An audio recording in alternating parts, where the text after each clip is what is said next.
وقياما صدق الله المولانا العظيم ما شاء الله এই পর্যায়ে আমাদের সামনে সংক্ষিপ্ত বক্তব্য রাখবেন জনাব হাফেজ মাওলানা মুফতি হাফিজুর রহমান ইমাম ও খতিব পিরিজপুর কেন্দ্রীয় ঈদগাহ জামে মসজিদ। نحمده ونصلي على رسوله الكريم أما بعد فأعوذ بالله من الشيطان الرجيم بسم الله الرحمن الرحيم واعتصموا بحبل الله جميعا ولا تفرقوا إلى آخر الآية। আসলে এখানে বয়ান করা জায়গা না, শুধুমাত্র নবী করিম সাল্লাল্লাহু আলাইহি ওয়াসাল্লামের জমানায় মুসলমানদের পরস্পরের মিল মহব্বত ভালোবাসা দেখে ইহুদি চক্রান্তে সহ্য হয় নাই বিদায় মুসলমানদের মধ্যে দুইটা গ্রুপ ছিল, আউস এবং খাজরাজ। এরা মুসলমানদের হওয়ার আগে দুই গোত্র ছিল। এদের পরস্পরের মধ্যে ঝগড়াঝাটি সবসময়ের জন্য লেগেই থাকতো। যখন মুসলমান হলো এদের মধ্যে মিল মহব্বত ভালোবাসা এক প্লেটে খাওয়ার অবস্থা হয়ে গেল। ইহুদি নাসারাদের এই জিনিসটা আর সহ্য হলো না। তারা ওই জাহিলিয়াতের জমানার কথা স্মরণ করে দিয়ে আউসদেরকে বললো তোমাদের দাদা খুন করছে, তোমাদের বাবা খুন করছে। খাজদারদের কাছে দিয়ে বললো তোমাদের বাপ দাদা খুন করছে, অতএব পরস্পরের মধ্যে তোমাদের এত মিল মহব্বত কেন? ইতিমধ্যে দুই গ্রুপের পিছনের কথা স্মরণ করে হঠাৎ করে ঝগড়াঝাটি শুরু হয়ে গেল। এই অবস্থায় নবী করিম সাল্লাল্লাহু আলাইহি সাল্লাম সেখানে উপস্থিত হলেন। উপস্থিত হওয়ার পরে দেখতেছেন অবস্থা খুব নাজুক। নবী করিম সাল্লাল্লাহু আলাইহি সাল্লাম বললেন, আজকে আমি তোমাদের মাঝে বিদ্যমান থাকা অবস্থায়ও তোমরা কিভাবে পরস্পরের মধ্যে এভাবে ঝগড়াঝাটি শুরু করে দিলে? আসলে মুসলমানরা অবুঝ ছিলেন। ওই সময় পরস্পর মুসলমানের ঝগড়াঝাটি করার জন্য ওকে নিয়ে দিয়েছে। তার চক্রান্তের সাক্ষী শিকার হয়ে বাংলার জমিনও তার অনুসারী ওসিফ নাসির এরপরে মুআজ বিন নূর এই নামক জানোয়ারগুলি ওই সাহাদের বাস্তবায়ন করার জন্য আমার দেশের সাধারণ জনগণদেরকে হত্যা করা হয়েছে। অতএব এদের বিচার আমরা বাংলার জমিনে চাই। এই কথা বলে আমি আমার সংক্ষিপ্ত বক্তব্য শেষ করছি। নাসরুম মিনাল্লাহ ওয়া ফাতহুন করিম। ধন্যবাদ হযরতকে। এই পর্যায়ে সংক্ষিপ্ত বক্তব্য রাখবেন জনাব হযরত মাওলানা মোহাম্মদ রফিকুল ইসলাম, সভাপতি জাতীয় ওলামা শাইখ আইম্মা পরিষদ পিরিজপুর। ইন্নাল হামদুলিল্লাহ। সম্মানিত উপস্থিতি, আমাদের দুঃখ লাগতেছে যে আজকে বাংলাদেশে মুসলমানদের এত বড় একটি ইজতেমা, সেই ইজতেমা নস্যাৎ করার জন্য মুসলমানদের ভিতরে ইহুদিদের দালালেরা ঢুকে পড়ছে। আজকে আমি এখান থেকে ঘোষণা করতে চাই, যারা বিশ্ব ইজতেমাকে কলঙ্কিত করছে তাদেরকে এই দেশের সরকার যেন প্রত্যেককে বিচারের আওতায় নিয়ে জনসম্মুখে যেন বিচার করা হয়। যদি বিচার না করা হয় তাহলে বাংলার সাধারণ মুসলমান ওলামায়ে কেরামরা শান্তিপ্রিয় লোক, এজন্য তাদেরকে কিছু বলতেছে না। এই ফাঁকে যারা তারা দুর্বলতা মনে না করে আমাদেরকে, যদি আর দ্বিতীয়বার বাংলার আনাচে কোন অবস্থায় কোন সাতপন্থীরা ওলামায়ে কেরামদের উপর যদি আক্রমণ করে দ্বিতীয়বার, তাহলে তারা বসে থাকবে না।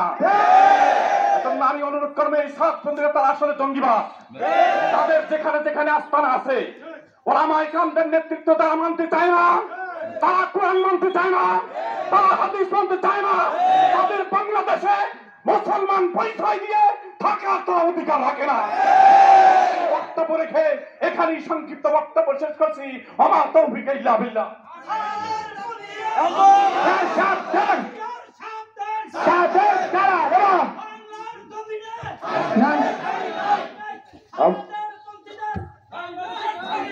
আমার ভাই কবরে, আমার ভাই কবরে রক্তের বন্যায় দিয়েছি তো রক্ত। সম্মানিত উপস্থিতি, এই পর্যায়ে সংক্ষিপ্ত বক্তব্য রাখছেন জনাব হযরত মাওলানা মুফতি আব্দুল্লাহ আল মামুন মুতামিম দারুল আরকাম ইসলামিয়া মাদ্রাসা পিরিজপুর। নাহমাদুহু ওয়া নুসাল্লি আলা রাসূলিহিল কারীম, আম্মা বাদ।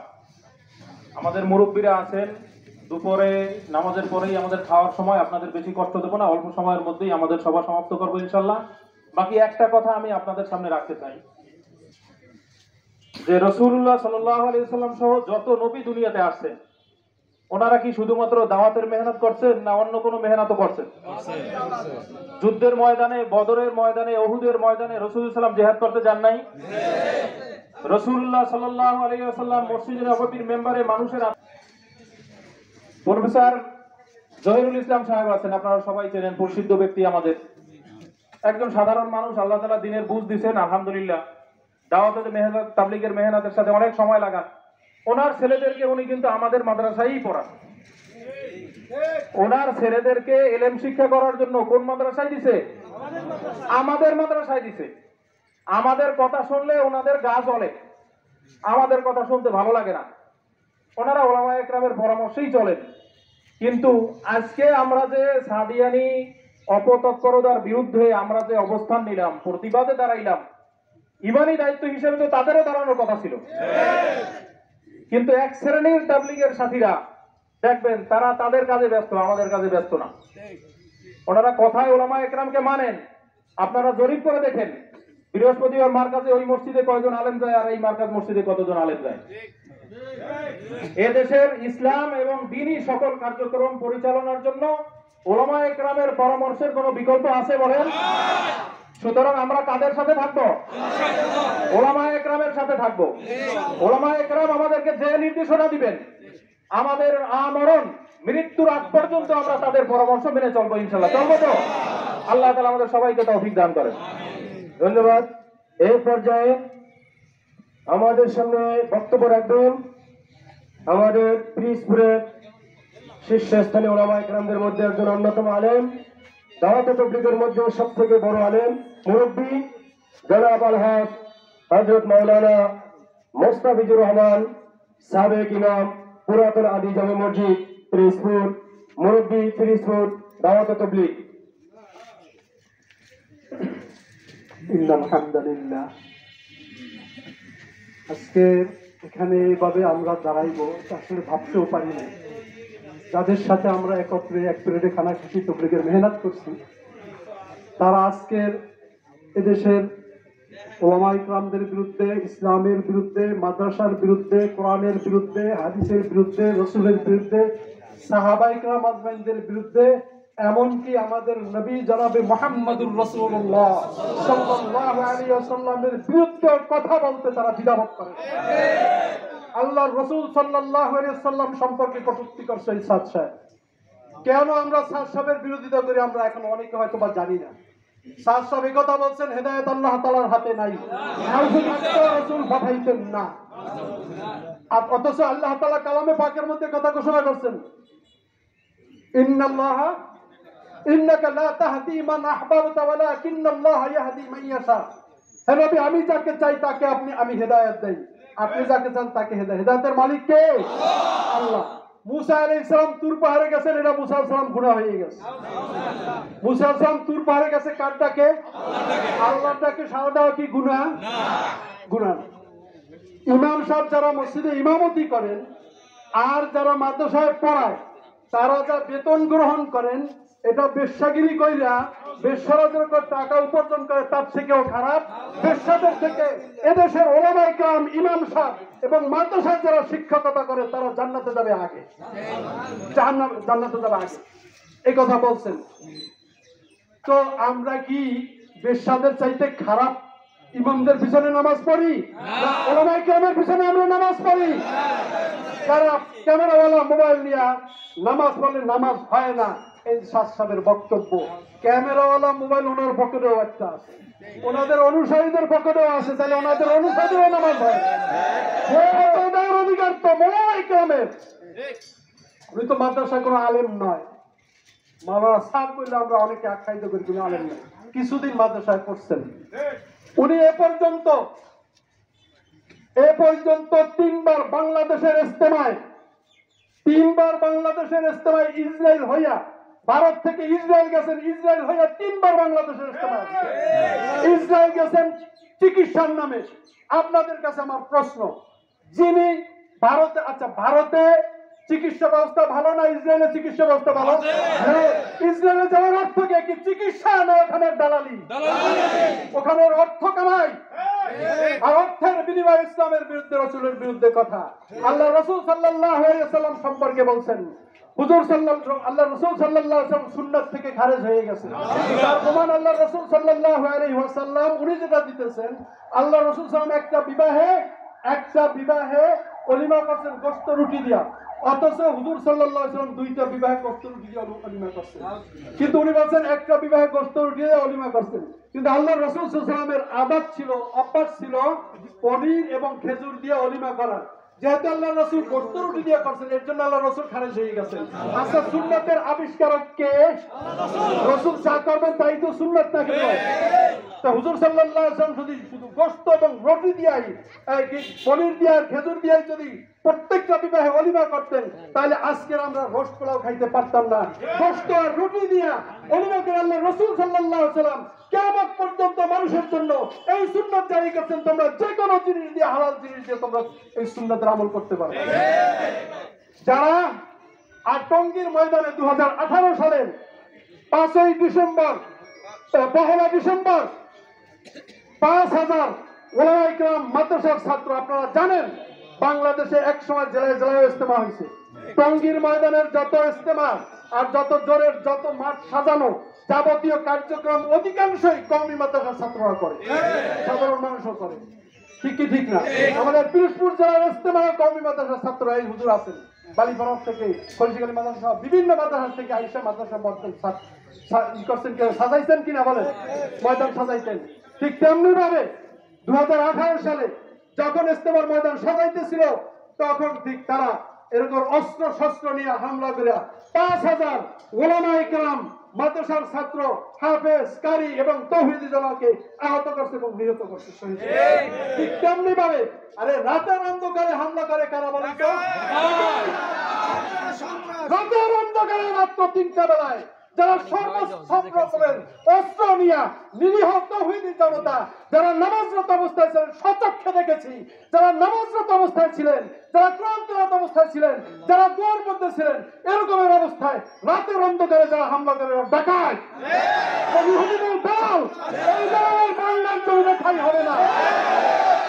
আমরা ঠাঁই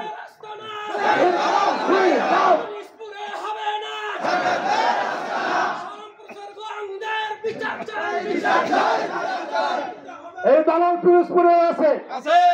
আমরা এই যে প্রোগ্রাম করছি, আমাদের মাইকিং বন্ধের ব্যাপারেও তারা প্রোগ্রাম করছে, দরখাস্ত পর্যন্ত দিচ্ছে এবং মাইক বন্ধও করা হয়েছে। আমরা শান্তশিষ্টভাবে প্রোগ্রাম, আমরা তো কাউকে বাধা দিচ্ছি না। ভাই বাজারের মধ্যে কচ্ছপ, বড় বড় কচ্ছপ কাটতে বিক্রি করে না বলেন? সংক্ষেপ করতেছি, বিক্রি করে কি করে না? কচ্ছপের গোশত হিসেবে বিক্রি করে। আমরা কি বাধা দেই বলেন? গরুর গোশত যারা বিক্রি করে, গরুর গোশত হিসেবে বিক্রি করে। যারা গরুর গোশতের দোকানের নাম দিয়া কচ্ছপের গোশত আর শুয়ারের গোশত বিক্রি করতে চায়, তাদেরকে আমরা বিক্রি করতে দেব না। যারা ইসলামের নামে, ইসলামের বিরুদ্ধে, রাসূলের বিরুদ্ধে, কোরআনের বিরুদ্ধে, হাদিসের বিরুদ্ধে, সাহাবায়ে কেরামের বিরুদ্ধে, ওলামায়ে কেরামের বিরুদ্ধে, তাদের আস্তানা এই জমিনে হবে না, হবে না। আলহামদুলিল্লাহ। ধন্যবাদ। এই পর্যায়ে সংক্ষিপ্ত বক্তব্য রাখবেন জনাব আলহাজ হযরত মাওলানা শামসুল হক সাহেব, মুহতামিম বালিপাড়া কওমি মাদ্রাসা। হযরতকে তার মূল্যবান বক্তব্য রেখে দিক নির্দেশনামূলক আলোচনা করার জন্য বিনীত অনুরোধ করছি। نحمده ونصلي على رسوله الكريم أما بعد আলহামদুলিল্লাহ, আমরা এখানে যারা ওলামায়ে কেরাম, তাওহীদি জনতা, প্রশাসন, প্রশাসকের ভাইরা, যারা আমরা এখানে এসেছি, একমাত্র দ্বীনের ব্যথা দরদ নিয়ে আমরা এখানে আসছি। যে আমাদের ভাইরা তারা কাজ করতে গিয়ে টঙ্গীর ময়দানে শাহাদাত বরণ করছে, আর আমরা বসে থাকবো, এটা তো হইতে পারে না। এই ব্যথা নিয়ে আমরা এখানে উপস্থিত।